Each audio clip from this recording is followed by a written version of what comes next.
Olá, tudo bem? Como vai você? Espero que você esteja bem, sempre bem. Eu sou Rivaldo Machado, seu professor de Geografia aqui do SAI Digital, né?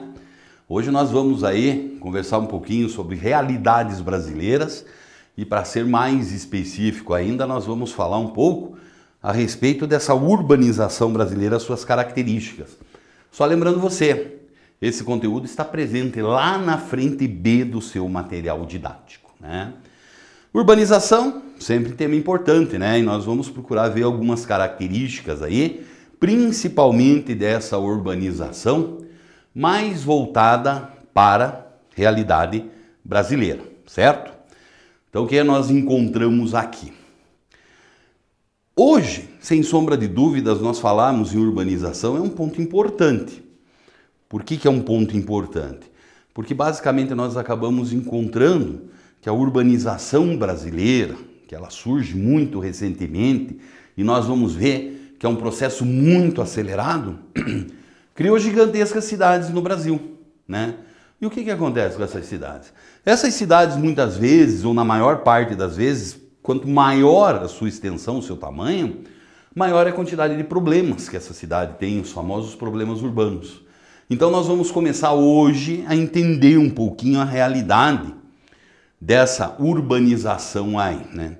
Primeiro, o que é que a gente fala em urbanização? O que seria essa tal dessa urbanização?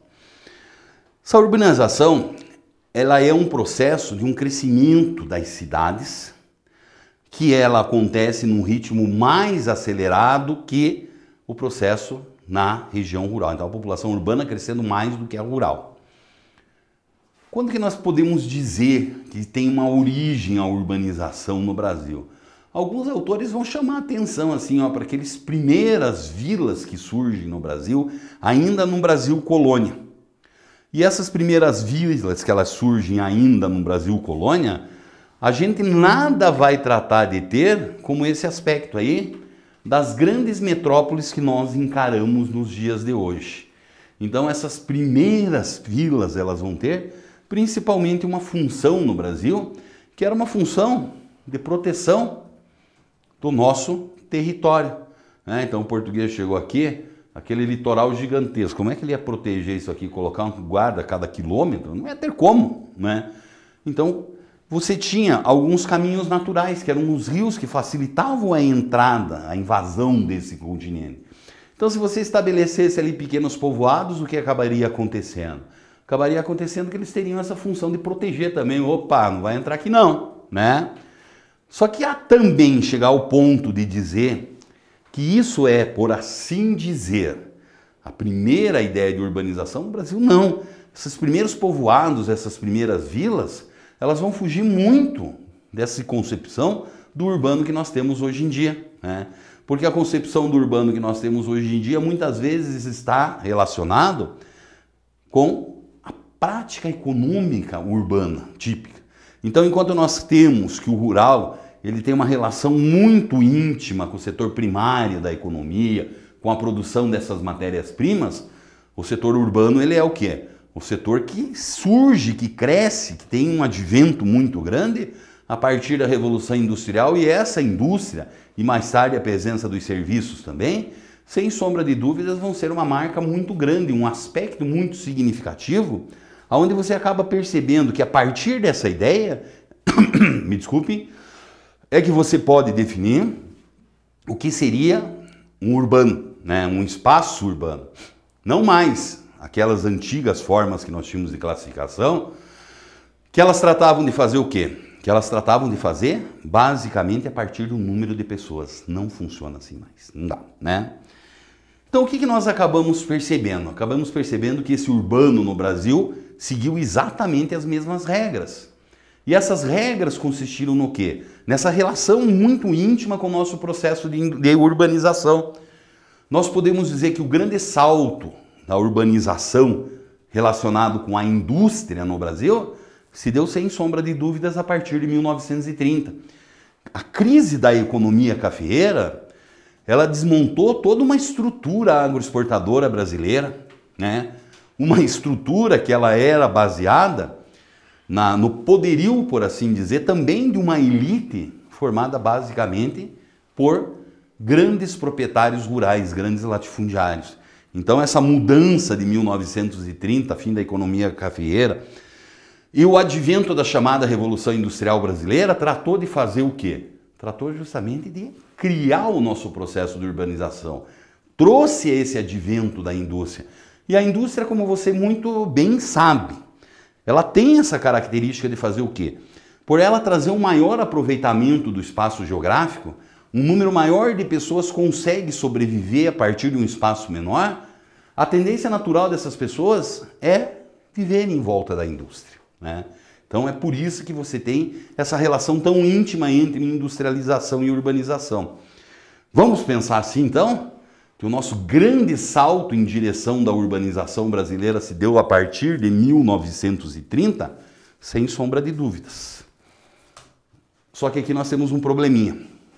Dá uma olhadinha nesse gráfico. O que é que nós encontramos nesse gráfico? É a evolução da população urbana do Brasil. É uma grande pena, né? Ele vem aqui a partir de 1950, sendo que o vermelhinho é urbano e o verdinho é rural. Então, lá em 1950 nós vamos acabar tendo o quê? A população urbana aí, ela não tinha chegado a 50% ainda. A maior parte dos brasileiros, vamos pensar alguma coisa superior a 70%, era formada justamente por uma população rural, correto? E daí nós acabamos tendo o quê?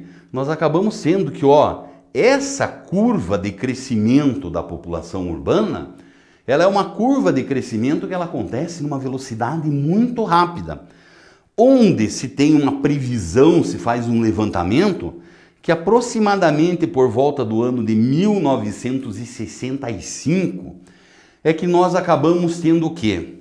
O Brasil definitivamente se transformou em um país urbano. Isso significa dizer o quê?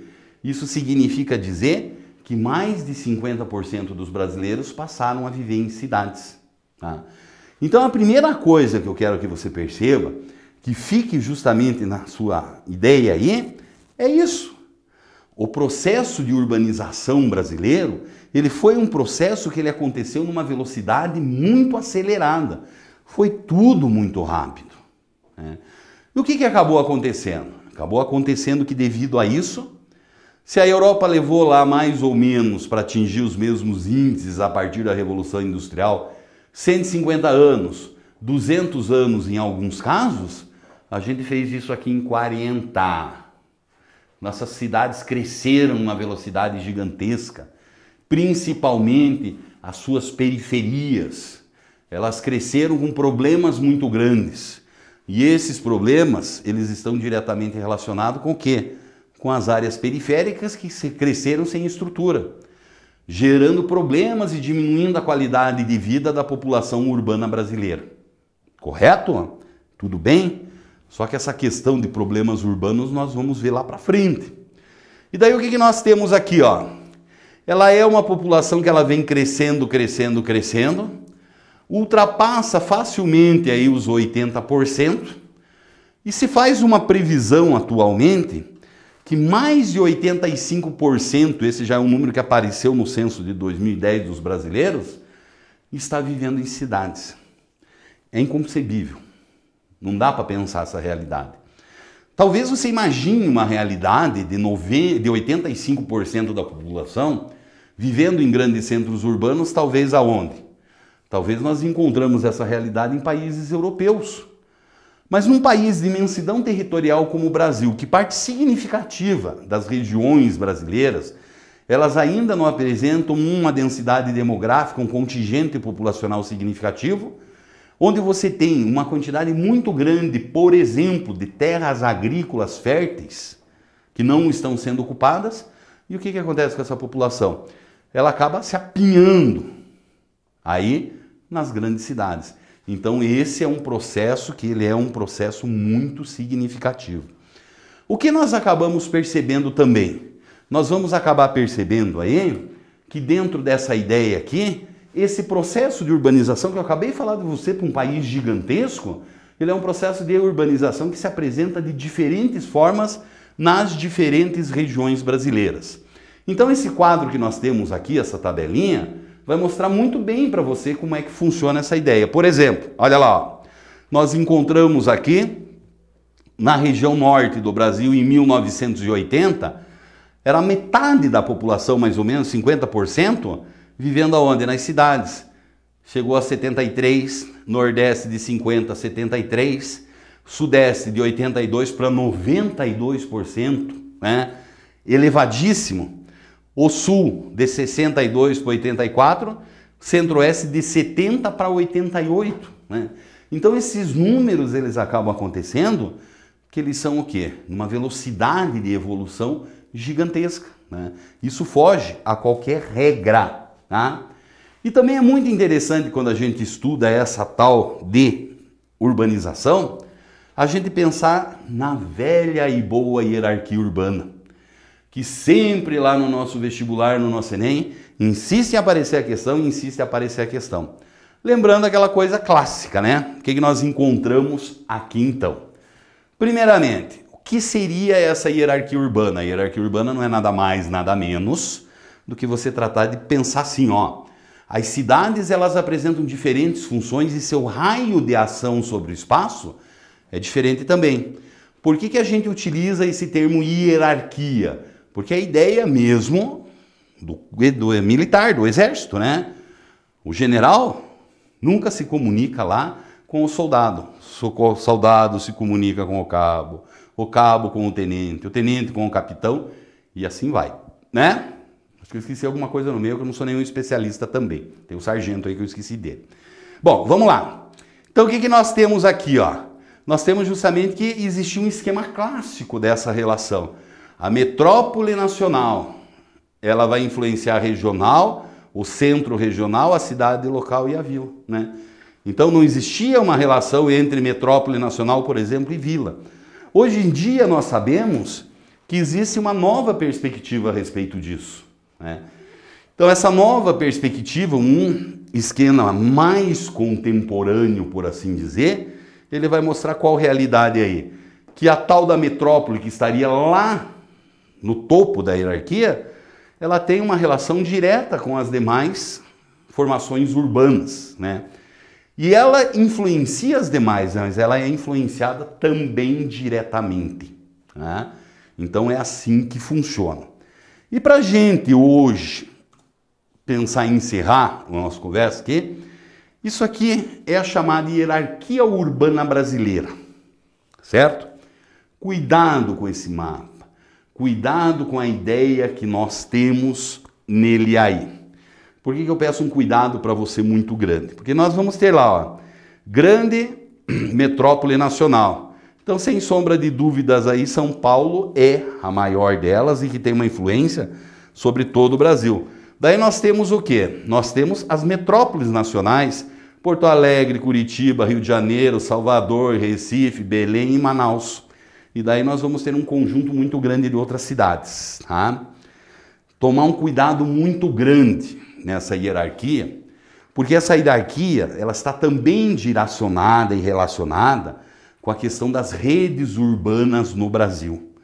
O que acontece com as nossas redes urbanas? A gente costuma dizer aí que não é uma rede urbana que ela funciona legal, né? Ela é uma rede urbana que apresenta falhas muito grandes.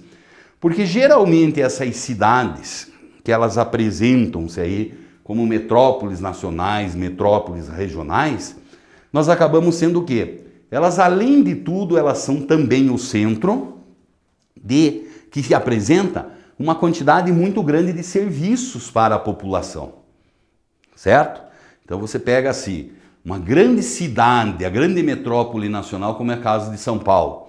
Então São Paulo, ela é também um grande centro que apresenta os serviços urbanos. Ali nós temos os grandes hospitais, o sistema financeiro, a indústria, a educação, está tudo ali, né? Conforme nós vamos diminuindo aí a importância dessas cidades dentro da hierarquia urbana, a densidade e a qualidade desses também diminui. Como nós pensamos na realidade brasileira, o que acontece? Grandes regiões como o Norte e a região Centro-Oeste, elas são providas dessas cidades, né? Então, logicamente, elas são providas também desses serviços. Tudo bem? Melhor, desculpe, são desprovidas desse serviço. Tudo bem? Tudo legal? Então tá bom. Um grande abraço para você.